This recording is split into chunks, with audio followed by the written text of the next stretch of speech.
Hi friends, welcome back to study classes. तो एक बार फिर से आपका स्वागत है हमारी इंटरव्यू टॉपर सीरीज में। और इस सीरीज में आज हमारे साथ जुड़े हुए हैं तपस जी जुड़े हुए हैं। और मैं बता दूं, ये जो आज हमारे साथ जुड़े हुए हैं इंडिया से नहीं जुड़े हुए, ये अभी फिनलैंड में है।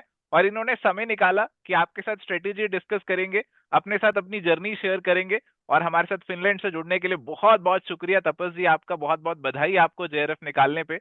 और बहुत ही अमेजिंग स्कोर के साथ इन्होंने निकाला है। इनका जो स्कोर है मैनेजमेंट के अंदर, इट वाज 234 मार्क्स, और इनका ऑल इंडिया रैंक 2 है मैनेजमेंट के अंदर। तो बहुत बहुत बधाई जी, बहुत बहुत स्वागत है तपस जी आपका।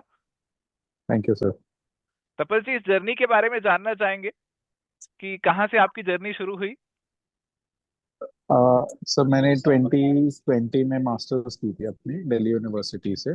वो मेरी एमकॉम थी, मास्टर्स इन कॉमर्स। उसके बाद मैं जॉब में आ गया था, तो मैंने एमकॉम के साथ अपना UGC net first time attempt किया था कॉमर्स में, और वो नेट क्लियर हो गया था मेरा। फिर उसके बाद कोविड आ गया था। कोविड के बाद जो मर्ज्ड अटेम्प्ट हुआ था जून और दिसंबर साइकिल का, उसके अंदर मैंने दोबारा अटेम्प्ट किया था, उसमें मेरा जेआरएफ हो गया था कॉमर्स में। उसके बाद मुझे कभी ज़रूरत लगी नहीं मैनेजमेंट को आगे करने के लिए, क्योंकि मेरी डिग्री कॉमर्स में थी। बट 2023 में मैंने पीएचडी ज्वाइन की थी। तो मेरी पीएचडी जिस इंस्टीट्यूट से है वहाँ पे जो डिपार्टमेंट है वो मैनेजमेंट स्टडीज है, डिपार्टमेंट ऑफ मैनेजमेंट स्टडीज। तो वहाँ पे मेरे सारे फ्रेंड्स का नेट मैनेजमेंट में था। तो हम्म। फिर मैंने आउट ऑफ क्यूरियोसिटी चेक किया, तो वो सिलेबस मुझे काफ़ी ओवरलैपिंग लगा। हम्म। और मुझे दिखा कि काफ़ी सेक्शंस हैं। जैसे पेपर वन तो ऑब्वियसली कॉमन ही है, लेकिन पेपर टू में भी काफ़ी सेक्शंस हैं जो हम कॉमर्स की प्रिपरेशन से ही कवर कर सकते हैं। हम्म। तो मैंने 2023 में जनवरी में एक रॉ अटेम्प्ट दिया था। उसमें मेरा नेट मैनेजमेंट में क्लियर हो गया था, बट जेआरएफ नहीं हुआ था। वो भी काफ़ी शॉर्ट मार्जिन से रह गया था, तो मुझे दिख रहा था कि थोड़ा प्रिपेयर करेंगे तो हो सकता है। हम्म। तो मुझे फिर, मैं जॉब में था तो मुझे टाइम नहीं मिला, पर मैं अब मुझे इस लास्ट 6 मंथ्स में थोड़ा टाइम मिला अपनी पीएचडी से, तो मैंने जी फिर एक और अटेम्प्ट दिया। जी जी जी। तो आप जैसे अपनी जर्नी के बारे में बता रहे हैं, बहुत सारी चीजें आप कर रहे हैं, जॉब भी कर रहे हैं, पीएचडी भी कर रहे हैं। और अभी एक सेकंड एग्जामिनेशन में सेकंड सब्जेक्ट में आपने जेआरएफ भी निकाली और बहुत ही अच्छे स्कोर के साथ निकाला है। तो कैसे समय मिल पाता था आपको प्रिपरेशन के लिए, क्योंकि बहुत सारे लोग हैं जो वर्किंग है और बहाना बनाते हैं कि टाइम नहीं मिल पाता। तो उनको कैसे आप बताएंगे, क्या स्ट्रेटेजी रख सकते हैं, कैसे टाइम मैनेज कर सकते हैं।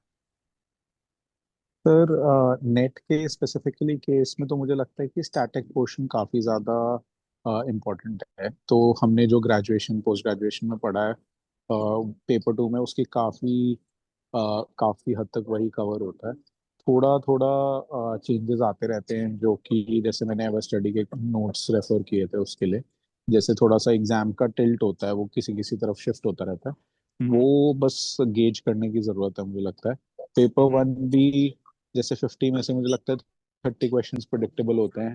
10 15 17 क्वेश्चंस ऐसे होते हैं जो हर बार कुछ नया लेके आते हैं ये लोग। हम्म। हम्म। तो इसलिए मुझे ऐसा नहीं लगा कि बहुत इसमें एक्टिव, मतलब ये कोई वैसा नहीं हम्म। है कि बहुत ज्यादा इसमें हम्म। एफर्ट लगाने की जरूरत पड़ेगी, अगर hmm. Beyond what we have already covered. Hmm. तो हम्म। इसलिए वो जॉब के साथ भी हो पाया था सर। हम्म। और मेरी पीएचडी भी ऑनगोइंग थी, तो मैं थोड़ा सा एकेडमिक से अभी भी टच में हूँ।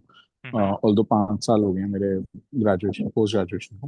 हम्म। तो मैं थोड़ा सा टच में हूँ, इसलिए मुझे टाइम का ज़्यादा इशू, मतलब थोड़ा चैलेंज था, लेकिन ऐसा नहीं था कि मैं कर ही नहीं पा रहा हूँ।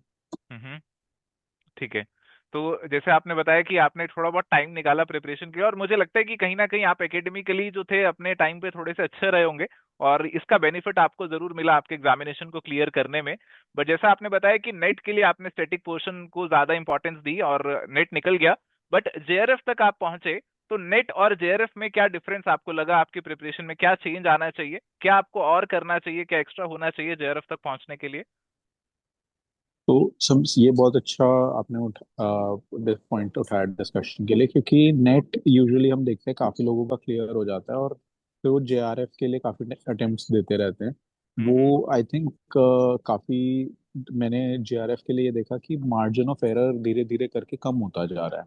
हम्म। जैसे मैंने आपको बताया, मैंने फर्स्ट अटेम्प्ट 19 में दिया था कॉमर्स का हम्म। UGC NET. उस टाइम पे जो हम्म। कट ऑफ्स थी और जो आज कट ऑफ्स हैं, both in hmm. Commerce and management, उनमें बहुत ज्यादा डिफरेंस आया है अब। हम्म। शायद इस ईयर मुझे मेरे फ्रेंड बता रहे थे कि 224 पे कॉमर्स में जेआरएफ जी। है। तो इसका अगर आप 2019 में देखें तो एटलीस्ट 20 30 40 मार्क्स का डिफरेंस हुआ करता था। राइट।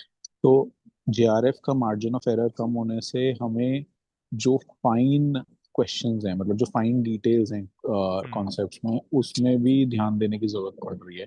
हम्म। जैसे जिन क्वेश्चंस में ऑप्शंस बहुत क्लोज होते हैं, जहाँ पे हम्म। हम बहुत इजीली एलिमिनेट नहीं कर पा रहे हैं, हम्म। उन क्वेश्चंस को ध्यान देने की जरूरत है। वो और तभी होगा अगर हम, मतलब जो हम रीड कर रहे हैं उसको हम याद रखें, उसके फाइन डिटेल्स को याद रखें। जी। नेट नेट बिना उसके हो सकता है, लेकिन जेआरएफ के लिए आई थिंक डिटेल्स याद रखना जरूरी हो गया। जी जी जी, तो जेआरएफ के लिए जो मार्जिन ऑफ एरर है वो काफी कम होता जा रहा है। और इस कॉन्टेक्स्ट में आपसे ये भी जानना चाहूंगा कि आपने कोई प्रैक्टिस पे भी फोकस किया था, प्रीवियस ईयर क्वेश्चंस या फिर मॉक्स वगैरह पे? सर किया था मैंने। मैंने एक्चुअली स्पेसिफिकली नेट के पेपर्स भी किए थे, लेकिन जो आपने एवर स्टडी में एक कंपाइलेशन था जिसमें सारे प्रीवियस ईयर्स के असिस्टेंट प्रोफेसर्स, एसईटीज, पीजीटी कॉमर्स के एग्जामिनेशन, जो भी मतलब इस तरह के आपने कंपाइलेशन उसमें डाला हुआ है, मैंने हम्म। कोशिश की थी कि मैं उसको काफ़ी कवर करूं। मैंने जी उसको एंटी क्रोनोलॉजिकल ऑर्डर में शुरू किया था। जी। और मैं ज़्यादा पीछे तक तो नहीं जा पाया था क्योंकि वॉल्यूम ज़्यादा था, लेकिन हम्म। फिर भी मैंने एटलीस्ट मतलब काफ़ी क्वेश्चंस किए थे। जी, तो जैसे आपने बताया कॉमर्स के बाद आप मैनेजमेंट की पढ़ाई शुरू कर रहे थे और उसमें ओवरलैपिंग का बेनिफिट आपको जरूर मिला, बट काफी सारे यूनिट्स ऐसे हैं जो अलग भी हैं। तो आपको कुछ चैलेंजिंग लगा? जैसे एंटरप्रेन्योरशिप है आपका, वो तो बिल्कुल कॉमर्स में आता ही नहीं है। मार्केटिंग और एचआर वगैरह भी थोड़े से इन डेप्थ चले जाते हैं मैनेजमेंट के अंदर।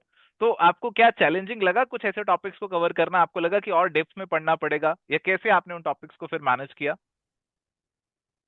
सर मैंने शायद जो आपकी जो ये ऐसे टॉपिक्स थे जो मेरे ग्रेजुएशन पोस्ट ग्रेजुएशन में नहीं थे, या फिर कॉमर्स में ओवरऑल ही कवर नहीं होते, वो मुझे लगे। एक तो मार्केटिंग मैनेजमेंट मतलब था ग्रेजुएशन में, लेकिन कम स्केल पे था। फिर हम्म। ह्यूमन रिसोर्स मैनेजमेंट था।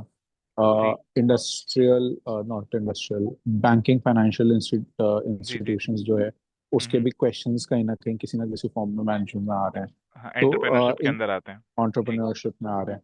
तो इन जी। सबको मैंने सर, जो आपने बुक्स उसमें प्रोवाइड की हुई थी, हम्म। उससे फोकस किया। एक बार ओके।